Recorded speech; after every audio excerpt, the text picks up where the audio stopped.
Bonjour, bienvenue au Collège Charles Péguy de Tourcoing. Je vous propose de nous accompagner aujourd'hui pour découvrir leur projet Google Chromebook et Google Workspace. C'est parti. Bonjour Pierre, est-ce que vous pouvez tout d'abord vous présenter ? Bonjour, Pierre Fauquemberg. Je suis responsable de niveau 6e au collège depuis 6 ans. Je suis à la base professeur des écoles et formateur pour les professeurs des écoles. Au collège, j'assure justement la liaison entre l'entité école et la structure collège en ayant aussi une facette numérique à mon portefeuille. Vous pourriez, s'il vous plaît, nous présenter le collège Charles Péguy, mais aussi l'EIC ? Alors, le collège Charles Péguy est un collège de la ville de Tourcoing qui compte 1300 élèves et il fait partie de l'ensemble scolaire EIC qui regroupe une école, plusieurs collèges et plusieurs lycées, soit un total d'environ 6000 élèves. Enfin, est-ce que vous pourriez nous présenter le projet numérique de l'établissement ? Alors le numérique a toujours une place importante dans l'établissement, rechercher, essayer différents devices pour ne pas se limiter à un matériel, à un support en particulier, tout en gardant à l'esprit que le numérique révolutionne la vie de tous les jours et a une incidence sur notre façon de travailler et d'apprendre. Nous avions donc besoin de trouver pour nos élèves comme pour les adultes des outils numériques simples, efficaces, faciles à utiliser et à maîtriser. Alors la découverte de Google Éducation s'est faite vraiment par hasard quand nous avions besoin de rechercher une solution MDM gratuite pour gérer nos différents matériels et systèmes d'exploitation présents au collège. En affinant notre recherche, en questionnant et en nous faisant accompagner, nous avons appris à découvrir la solution Google Workspace qui répondait à l'ensemble de nos besoins. Pierre, est-ce que vous pourriez nous expliquer pourquoi vous avez misé sur les Chromebooks d'Acer ?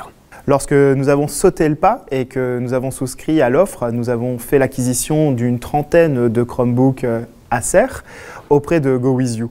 Nous avons aussi eu besoin de former des ambassadeurs volontaires afin de pouvoir observer si cette solution convenait à la réalité de notre établissement. C'est à cette occasion qu'est aussi intervenu GoWithYou. Le Chromebook Acer Spin 511 a séduit le collège pour plusieurs raisons. Sa solidité, sa polyvalence, il est à la fois utilisable en tablette avec son écran tactile, mais aussi en ordinateur avec son clavier rigide. L'utilisation possible d'un stylet, un stylet qui est très utilisé par les enseignants. Mais on peut aussi souligner son prix raisonnable. Cet ordinateur a aussi un format très compact pour être posé sur une table d'élève tout en gardant la possibilité d'avoir un cahier ouvert à côté. Bonjour Rebecca. Est-ce que vous pouvez tout d'abord nous indiquer quelle est la vision de Google pour l'éducation en France ? Tout le monde connaît Google et la plupart d'entre nous connaissent la mission de Google qui est de rendre l'information universellement accessible et utile. On se tourne naturellement vers Google pour poser toutes sortes de questions, que ce soit sur l'orthographe d'un mot, sur un fait historique ou en ce qui me concerne récemment, recoudre le bouton de ma chemise. Visiblement, je ne suis pas seule. Il y a 1 milliard de requêtes chaque jour, il y a 100 milliards de mots traduits chaque jour. Et comme pour le bouton de ma chemise, 85% des Américains sondés déclarent avoir développé une nouvelle compétence grâce à YouTube. Alors comment est-ce que l'éducation s'inscrit dans cette mission ?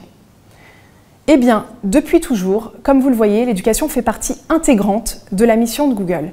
Nous avons d'un côté Google, qui organise l'information, la classifie, développe de nouvelles technologies innovantes, et de l'autre, l'éducation nationale, qui a comme objectif la transmission des savoirs, et la formation de nos enfants avec un rôle, en tout cas c'est mon avis, d'ascenseur social.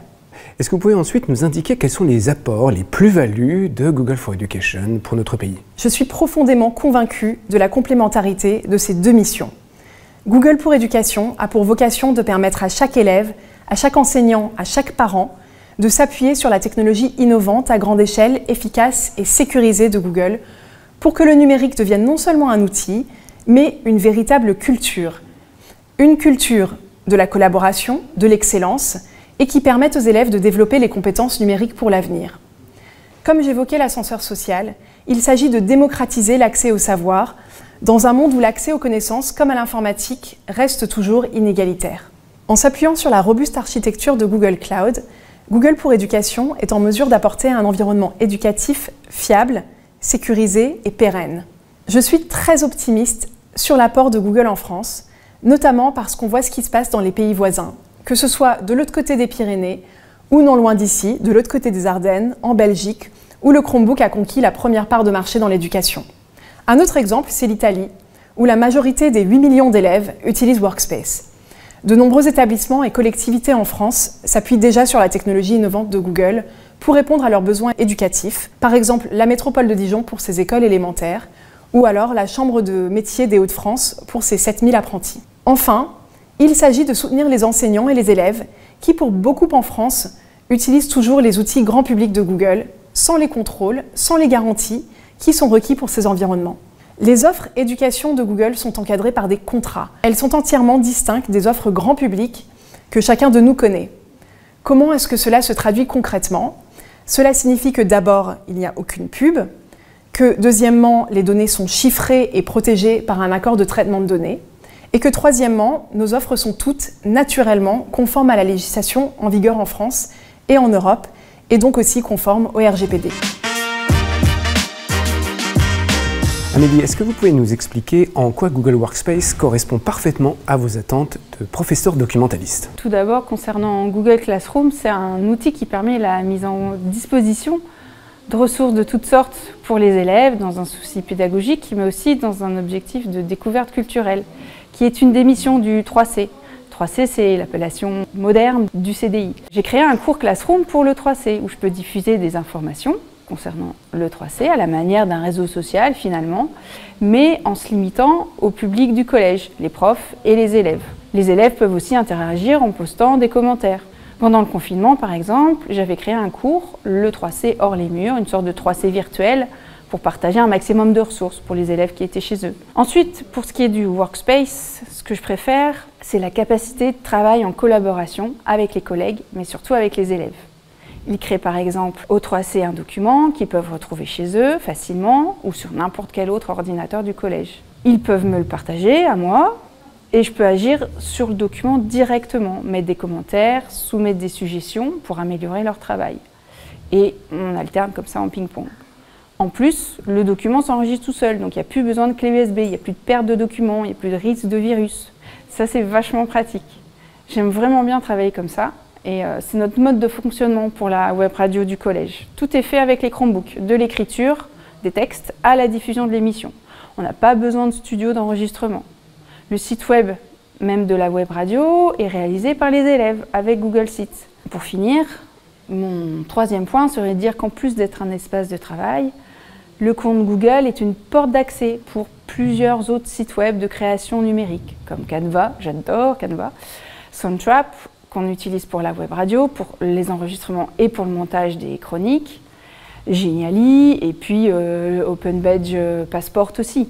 Et concernant les Chromebooks Acer, en quoi correspond-il à vos activités pédagogiques? Ce que je peux dire sur l'utilisation des Chromebooks, c'est qu'ils ont un côté couteau suisse. Comme je l'ai dit, pour la web radio, on peut tout faire avec. Écrire un texte, faire un diaporama, faire une photo, faire un enregistrement audio, faire une vidéo. Il y a toujours un site ou une application pour les retravailler, si ce n'est pas prévu dans la suite Google. En plus, les élèves peuvent se servir de n'importe quel Chromebook. Dès qu'il est connecté, il retrouve tout son compte Google, ce qui est quand même très pratique.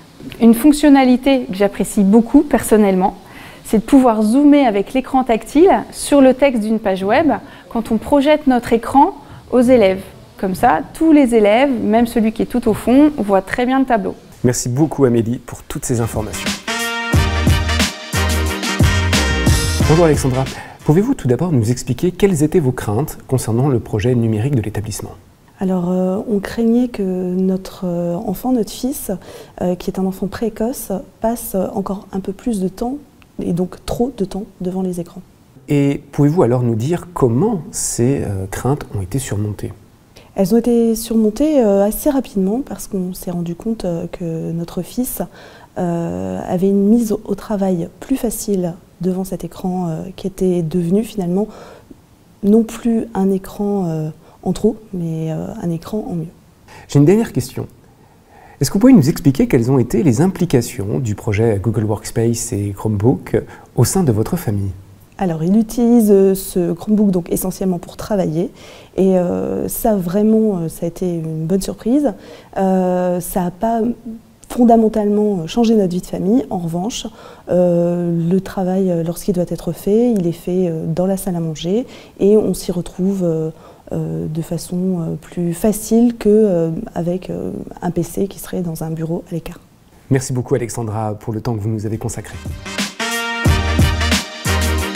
En quoi le choix de Chromebook Acer est-il en adéquation avec les engagements du collège concernant le développement durable ? Acer propose des machines robustes, pensées pour la vie de l'élève, transportées à longueur de journée, les chocs, les accidents aquatiques qui peuvent arriver, qui permettent de penser le numérique comme des produits durables. De plus, comme les Chromebooks sont multi-utilisateurs, les machines peuvent être partagées, invitant chacun à un usage raisonné et social. Enfin, nous sommes aussi sensibles aux engagements d'Acer. Par exemple, les Chromebooks sont livrés dans des emballages totalement recyclables, sans polyester et autres plastiques non recyclables. Acer a aussi fait le choix d'un chargeur standard type USB-C, donc pas de prise propriétaire. Il est donc facile de charger son Chromebook. Quels sont les engagements de Google, et notamment sur le versant Chrome OS, concernant l'environnement et le développement durable ? Le respect de l'environnement représente un sujet crucial pour Google. Nous sommes déjà leaders dans l'achat d'énergie renouvelable et neutre en carbone. Mais nous visons encore plus haut. Notre objectif est de faire fonctionner tous nos centres de données en énergie décarbonée, 24 heures sur 24, 7 jours sur 7, d'ici 2030. Par rapport au Chromebook, nous limitons l'impact environnemental de plusieurs manières. On supporte les mises à jour pendant plus de 8 ans. Les machines sont basse consommation, et nous avons lancé récemment un programme de réparation des Chromebooks au sein de l'établissement scolaire. Et enfin, nous avons lancé Chrome OS Flex il y a quelques mois, qui permet de redonner une deuxième vie à vos ordinateurs vieillissants, qu'ils soient Mac ou PC. Chrome OS Flex vous permet de les passer sur un OS Cloud, de les gérer depuis la console d'administration Google. Ainsi, on limite la production de déchets électroniques et on prolonge la durée de vie des appareils en les transformant avec un OS moderne. L'EIC est un très bel exemple de la manière dont GoVisio Éducation accompagne les établissements scolaires. Au plus près des enseignants et des personnels de direction, nous formons les équipes pédagogiques dans un esprit de co-construction. Partenaires de Google et d'Acer, nous accompagnons les projets d'équipement dans un esprit soucieux du développement durable. Enfin, dans une volonté évidente d'assurer l'autonomie des établissements, nous construisons des relations au long cours pour s'assurer de la diffusion et du partage d'une solide culture numérique. Concernant l'EIC, plus précisément, GoVisio Éducation sera à leur côté pour faire de cet ensemble scolaire un établissement de référence autant pour Acer que pour Google.